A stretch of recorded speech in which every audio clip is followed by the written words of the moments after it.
최근에 엘렉트럼이 없는 마술사를 구축해달라는 의뢰를 받아서 엘렉트럼이 없는 마술사를 연구해봤었고요. 이제 대충 얼추 완성된 것 같습니다. 그래서 오늘 한번 보여드리려고 합니다. 일단 많은 분들이 저에게 많이 여쭤보시는 질문들 중 하나가 엘렉트럼이 금지가 된 마술사를 굴릴 거냐인데, 사실 엘렉트럼이 금지가면 마술사를 굴릴 거냐를 물어보는 게 아니라 엘렉트럼이 금지가면 유이왕을 접을 거냐를 물어보는 게 정상. 그만큼 엘렉트럼이 없는 마술사를 연구하는 건 솔직히 멍청한 짓이라 생각합니다. 그리고 또 어떤 분은 이제 제가 엘렉트럼 없는 마술사를 연구한다는 걸 보고 셈없는 루닉을 연구한다 하더라고요. 그만큼 이제 엘렉트럼이 없는 마술사의 성능은 상상도 못할 정도로 다운그레이드가 됩니다. 그럼에도 이제 요청이 있으니까 한번 성심성의껏 구축을 한번 해봤습니다. 일단 엘렉트럼이 없는 마술사를 이제 제가 아무런 베이스 없이 구축하는 거는 상당히 좀 힘든 일이잖아요. 그래서 여러 곳에서 자료를 좀 찾아봤는데 가장 참고가 될 만한 곳은 아무래도 TCG 쪽 마술사 덱이 아닐까 싶었습니다. 원래부터 엘렉트럼이 금지인 마술사가 계속 연구가 되었던 상황이었죠. 그리고 이제 최근에도 엘렉트럼 없이 회왕문술사를 굴리는 그런 유튜버분도 계시더라고요. 그래서 그분 레시피를 이제 최대한 참고해서 OCG 금지에서 만약에 엘렉트럼만 뚝 하고 사라졌을 때를 가정해서 레시피로 한번 구성해봤습니다. 레시피를 그래서 이제 한번 띄워드릴게요.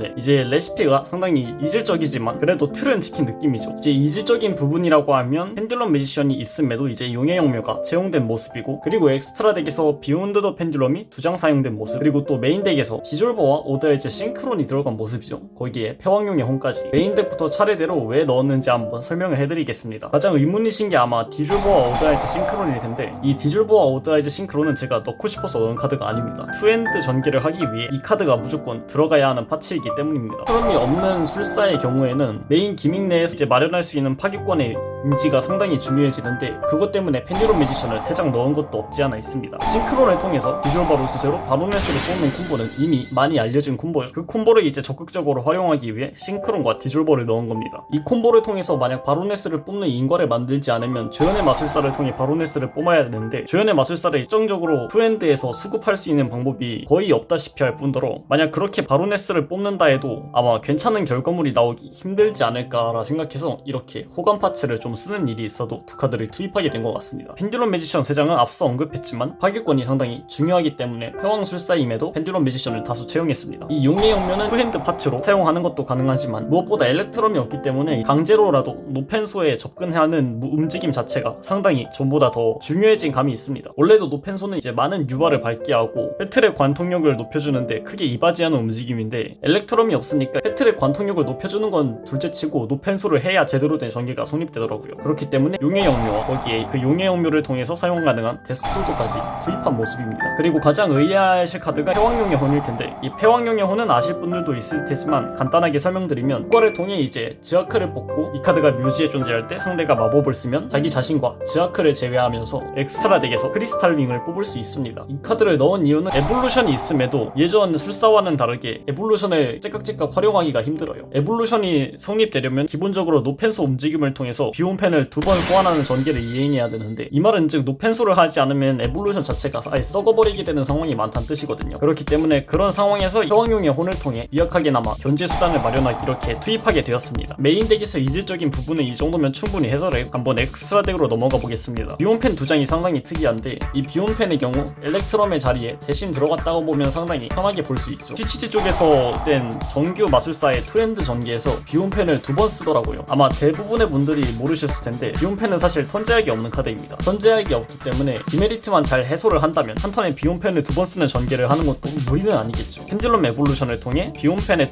디메리트가 2번 쌓인다면 그걸 2번 펜듈럼을 소환해서 해소하면 그만인 겁니다. 그리고 또 선턴에 비온펜을 2번 쓰는 전개를 하지 않아도 운영 싸움 도중에 비온펜을 또 한 번 소환해서 필드를 미는 용도로 사용해도 비온펜이라는 카드 자체는 나쁘지가 않죠. 그 이외에 따로 특이한 카드는 존재하진 않고, 이제 제아크는 이제 패왕용의 혼으로 소환될 카드이기 때문에 넣은 거죠. 오늘이 이렇게 한번 조금씩 시간을 투자해서 만든 엘렉트럼이 없는 마술사를 한번 구성해봤는데, 실제로 굴려봤는데 그렇게 막 나쁜 성능은 아니었어요. 딱 마술사가 전투력 측정기 정도의 전투력을 갖게 되었다 해야 되나? 적당히 이제 뒷들은 밟을 수 있는 그런 전투력인데 도저히 이게 티어 싸움이 될 정도의 파워는 안 되더라고요. 그렇기 때문에 엘렉트럼이 금지를 가면 마술사를 계속 붙잡지 마시고 유이왕을 접거나 아니면 다른 덱을 굴리시는 걸 저는 적극 권장합니다. 오늘은 여기서 마무리하고